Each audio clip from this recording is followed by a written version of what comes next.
Živijo, zdaj vam bom pokazala, kako se naredi francosko kito.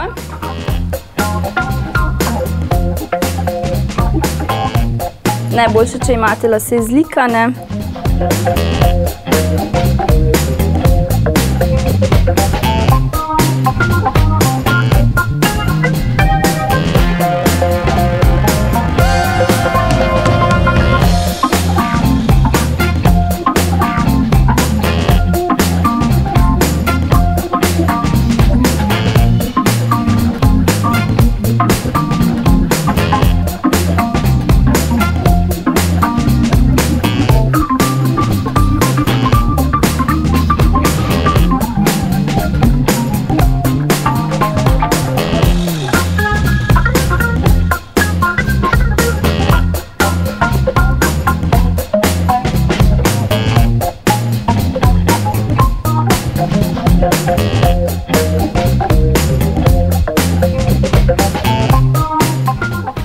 Evo.